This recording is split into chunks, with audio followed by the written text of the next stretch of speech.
Eu sou o pastor Marcos Sabiá e terei a honra e a alegria de caminhar com você nos próximos dias através do livro de Atos dos Apóstolos.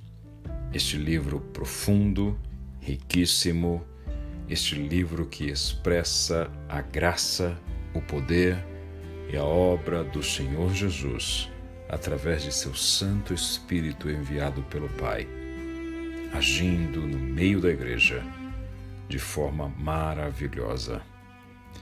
Como lemos no início deste livro, percebemos que ele é uma continuidade ao Evangelho de Lucas. Portanto, faz menção o autor de Atos dos Apóstolos à continuidade de sua obra, sendo o primeiro volume o Evangelho de Lucas e o segundo volume o livro de Atos. Como então fazemos menção ao Evangelho de Lucas, tornamos óbvio que seja o autor o mesmo doutor, o mesmo médico, nosso querido e amado Lucas, discípulo de Jesus de Nazaré. Lucas, inspirado pelo Espírito Santo, com seu cuidado, apreço e dedicação, muito próprias de um médico, escreve-nos este relato histórico, buscando não somente trazer das suas próprias experiências pessoais, como veremos neste livro, de alguém que viveu in loco algumas das histórias retratadas, mas que também desejou buscar aprofundar essas histórias, ouvindo, lendo, retratando aquilo que sabia muito bem ser fundamentado em outros autores do Evangelho, como muito provavelmente o fez com Marcos. Se em Lucas, a carta a Teófilo, o livro a Teófilo, como ele diz, tinha por centralidade, por personagem principal, Jesus de Nazaré. No livro de Atos, vimos que Lucas centra seu relato na obra do Espírito Santo. Por isso, se temos em Atos dos Apóstolos um relato nos falando sobre a igreja, nos falando sobre os apóstolos, também vemos um livro nos falando sobre o Espírito Santo e sua obra. Por isso, a primeira pergunta que nos traz o livro de Atos é: quem será sua personagem principal? Será a igreja primitiva retratada em seus primeiros momentos após a ascensão de Cristo? Serão os apóstolos e até mais precisamente os três citados, Pedro, Tiago, João, ou então será o próprio apóstolo Paulo, um dos maiores personagens relatados no livro, ou será o Espírito? Portanto, se há uma sequência do Evangelho de Lucas, onde Jesus é o personagem principal, parece-nos bastante interessante partir do pressuposto de que Atos dos Apóstolos tem como sua personagem principal o Espírito Santo de Deus. Por isso, não sem razão, alguns teólogos chegam a dizer que a melhor designação para este livro não seria Atos dos Apóstolos, mas Atos do Espírito Santo. É interessante notar que, apesar de ser pacífico que tenhamos como autor Lucas, o autor não se refere ao seu próprio nome, seja nos primeiros capítulos ou em qualquer uma das partes do livro. Chegamos à conclusão de Lucas por exclusão, por percebermos em alguns momentos que a história é contada não somente na terceira pessoa, mas em alguns momentos na primeira pessoa do plural, colocando-se o autor assim no centro da história. E quando analisamos essas histórias à luz também das cartas paulinas, percebemos que os personagens dessas histórias seriam alguns dos companheiros de Paulo entre eles o médico Lucas. E dada a complexidade dos termos utilizados, a versatilidade do escritor no grego koiné, no aramaico, a capacidade de digressão desse escritor, chegamos à conclusão que, ao pincelar cada um desses itens, entendemos que, de forma muito clara, seu autor seja um médico, nascido em Antioquia da Síria, nosso amado Lucas. Em relação à sua data, também entendemos majoritariamente que este livro tenha sido escrito entre 64 e 94 depois de Cristo. Colocamos nesta data ou neste período porque os temas relatados no livro de Atos dos Apóstolos vão até o ano de 64 depois de Cristo. Ou seja, a partir daí teremos como data definitiva de escritura do livro de Atos dos Apóstolos. Não muito tardio a isso, até porque entendemos que o último capítulo traz uma história que seria do ponto de vista de Lucas, pelo seu propósito de relatar a Teófilo tudo quanto dizia respeito a Jesus de Nazaré e sua igreja, do ponto de vista da sua relevância, a urgência e a imediatidade desse relato. Uma narrativa é escolhida. Lucas centra sua história no ministério de Pedro. Lucas centra sua história no ministério de Paulo, especialmente. O centro da narrativa de Lucas é este evangelho sendo levado até os confins da terra, até o centro do mundo em Roma, através do poder e da obra do Espírito Santo. Não por acaso, o primeiro capítulo, além desta parte introdutória, onde o autor nos deixa claro quem é o destinatário deste livro, mas também em conexão com o seu evangelho, começa a nos falar a respeito das palavras de Jesus quanto à continuidade da obra do Espírito Santo na vida da igreja, mesmo após a sua ascensão. Ele repete as palavras de Jesus, quando dizia ressuscitado: não saiam de Jerusalém, mas esperem pela promessa do meu Pai, da qual lhes falei. Pois João batizou com água, mas dentro de poucos dias vocês serão batizados com o Espírito Santo. Esta ordem de Jesus é ressaltada por Lucas em Atos para deixar claro o objetivo da obra do Espírito Santo, o qual ele ressalta no versículo 8, tão conhecido por nós, crentes. Mas receberão poder quando o Espírito Santo descer sobre vocês, e vocês serão minhas testemunhas em Jerusalém, em toda a Judéia e Samaria e até os confins da terra.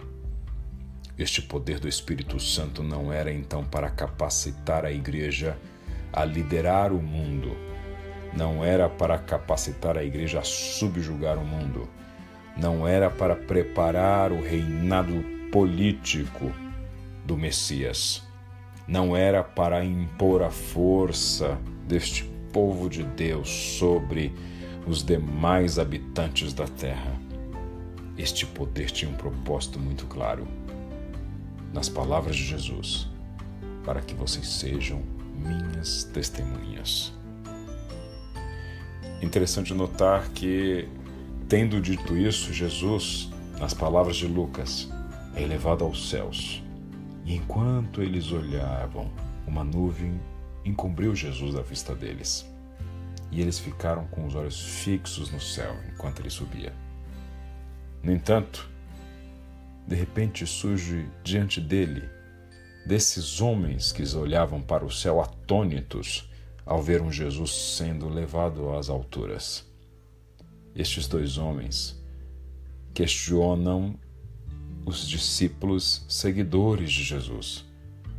Por que vocês estão olhando para o céu? Este mesmo Jesus que entre vocês foi elevado aos céus, voltará da mesma forma como o viram subir. Jesus, então, é elevado aos céus, para, como veremos à frente no discurso de Estevão, assentar-se à destra do poder. No entanto, os anjos alertam os discípulos dizendo: não é para ficar olhando para o céu, sigam em frente. E aí então percebemos que a mensagem de Jesus, muito mais do que uma contemplação, é vida. É algo que se torna palpável na vida daqueles que seguem a Jesus, pois o poder do Espírito Santo é para isso, para torná-los testemunhas visíveis do poder de Cristo na vida daquele que crê. O primeiro capítulo então segue com a escolha de Matias, pois os apóstolos se reúnem e começam então a discutir a substituição do 12º apóstolo, Judas Iscariotes, que havia morrido após cometer suicídio.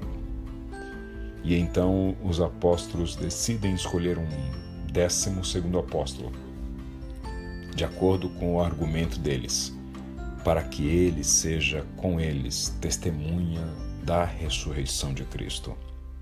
Entre estas testemunhas, que segundo a Bíblia são mais de 500 pessoas que viram Jesus ascender aos céus, entre essas, decidem então orar e pedir ao Senhor direção entre dois nomes: José, chamado Barsabás, e Matias.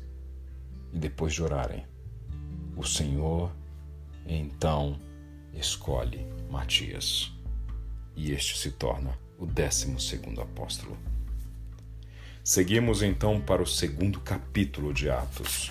No segundo capítulo, a palavra de Deus nos diz que chegava o dia de Pentecoste. A festa de Pentecoste era a festa celebrada no 50º dia após a Páscoa. E esta festa, 50º dia após a Páscoa, caía no primeiro dia da semana, no domingo. E neste dia, diz a palavra do Senhor em Atos 2, capítulo 1, que todos eles estavam reunidos num só lugar. E de repente ouve-se um som de vento forte que invade todo o lugar onde estavam reunidos. E então eles começam a ver línguas de fogo passando sobre eles e pousando sobre eles. E essas línguas de fogo vão pousando sobre cada um destes que estavam naquele lugar. 120 pessoas, os 12 apóstolos, mais 108 pessoas juntas com eles que estavam ali reunidos, orando, buscando a Deus, esperando por este revestimento de poder. Quando de repente, neste movimento miraculoso e sobrenatural, ao depositarem-se as línguas de fogo sobre cada um deles, começam eles a falar em línguas. E essas línguas não são a glossolalia, as línguas estranhas ou língua dos anjos, como vemos em alguns casos de demonstração do poder do Espírito Santo, inclusive nas Escrituras, mas são línguas que o povo ao redor deles começa a entender. Pois nos diz o escritor de Atos que o povo ao redor começa a ouvi-los falar em suas próprias línguas as maravilhas de Deus. Ou seja, tinha gente ali de diversas nações, com diversos dialetos, que começam a perceber que um grupo de judeus reunidos em nome de Jesus começa a falar em outras línguas. E então Pedro se levanta. O homem que havia fugido durante a tortura de Cristo. O homem que havia chorado amargamente ao perceber que o galo cantou quando ele negou ao Senhor. O homem que encontrou-se com Cristo e ouviu de Cristo ressurreto a pergunta: "Você me ama, Pedro?" Este homem se levanta, cheio do Espírito Santo. Houve um burburinho deste povo ao redor, ouvindo estes apóstolos e os discípulos de Cristo reunidos com eles, falando em línguas, questionando se não estariam eles bêbados. Pedro então se levanta e começa o seu discurso dizendo: são 9 horas da manhã. Este povo não está bêbado. Este povo, na verdade, está cumprindo aquilo que havia sido predito pelo profeta Joel. Como diz a palavra do Senhor: nos últimos dias, diz Deus, derramarei do meu espírito sobre todos os povos. Os seus filhos e as suas filhas profetizarão. Os jovens terão visões, os velhos terão sonhos. Sobre os meus servos e as minhas servas derramarei do meu espírito naqueles dias, e eles profetizarão. Mostrarei maravilhas em cima no céu e sinais embaixo na terra: sangue, fogo, nuvens de fumaça. O sol se tornará em trevas e a lua em sangue, antes que venha o grande e glorioso dia do Senhor, e todo aquele que invocar o nome do Senhor será salvo. Este Jesus, continua Pedro, que foi crucificado, morto, Deus o ressuscitou dentre os mortos e o fez maior que Davi, seu pai. Portanto, que todo Israel fique certo disto: este Jesus a quem vocês crucificaram, Deus o fez Senhor e Cristo. E continua: arrependam-se, e cada um de vocês seja batizado em nome de Jesus, para perdão dos seus pecados, e também receberão o dom do Espírito Santo. Pois a promessa é para vocês, para seus filhos, para os que estão longe, para todos quantos o Senhor, o nosso Deus, chamar. E você que me ouve neste momento é um destes. E então nos diz a palavra que este discurso de Pedro, Simão Bar-Jonas, impacta 3.000 pessoas que se entregam ao Senhor e decidem ser seguidores de Jesus de Nazaré. Continua então o capítulo 2, encerrando-se ao dizer que este povo começa uma intensa vida de comunhão. No versículo 42 diz que eles se dedicavam ao ensino dos apóstolos, à comunhão, ao partir do pão e às orações. Ou seja, o ensino dos apóstolos para dar fundamento a essa experiência mística que eles tinham tido com o Espírito Santo de Deus, para que não ficasse somente na fenomenologia, mas se tornasse de fato algo fundamentado no conhecimento da palavra de Deus. Na comunhão, porque vida cristã pressupõe relacionamento. No partir do pão, porque este relacionamento é prático. É aonde aquele que tem mais divide com quem tem menos. E não somente o pão material, mas aquele que tem mais alegria, alegra-se com aquele que está abatido. Aquele que tem mais choro, chora junto com o outro. Aquele que tem um ombro a oferecer, compartilha. E por fim, esta comunhão era recheada de oração, de vida com Deus, de busca da presença desse Espírito Santo. Por isso, o livro de Atos dos Apóstolos é uma mensagem poderosa da parte do Senhor de que nós, cristãos, servos de Jesus de Nazaré, temos uma necessidade inerente, gritante, da presença do Espírito Santo. Este Espírito Santo, que apesar de poderoso, de gerador de milagres e maravilhas, de promotor do poder do Senhor na terra, é um Deus gentil. É um Deus que entra onde é convidado, onde é aguardado. Para descer sobre aquele povo, ele desceu sobre um povo que o aguardou. O aguardou durante dias após a ressurreição de Cristo. O aguardou obedientemente ao Senhor quando disse: não saiam de Jerusalém até que do alto vocês sejam revestidos de poder. Foi para este povo que o Espírito Santo se apresentou poderosamente. Esse Espírito Santo é a revelação de um Deus humilde, porque este Espírito Santo não fala de si, não testemunha de si, não busca aprovação e louvor para si, não busca adoração para si. Esse Espírito Santo aponta para Cristo. Este Espírito Santo age para a glória de Deus. Por isso, o Espírito Santo é a exata expressão do Espírito de Deus, do Espírito de Cristo. Usamos esta expressão para dizer muito claramente quando queremos nos referir ao que é a essência de uma coisa, ao que significa algo. Montesquieu, na sua obra mais famosa, denominada O Espírito das Leis, ele não fala sobre leis, mas ele fala sobre a essência das leis.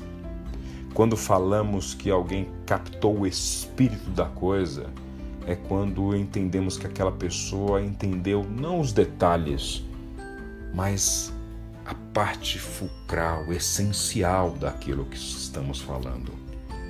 Quando falamos do Espírito de Deus, do Espírito de Cristo, entendemos que estamos sendo cheios daquilo que é essencial em Deus, que é essencial em Cristo. Por isso, quer entender a Deus? Olhe para o Espírito. Quer ser cheio da presença de Deus? Abra-se para o Espírito. Quer ser um reflexo de Deus neste mundo? Deixe que o Espírito revele-se em você e através de você.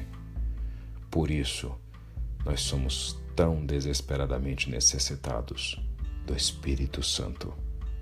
E é sobre esse Espírito que nos fala o livro de Atos dos Apóstolos. Que estejamos juntos nesta caminhada para conhecer um pouquinho mais dos seus atos, do seu poder, da sua essência. Em nome de Jesus, que Deus te abençoe.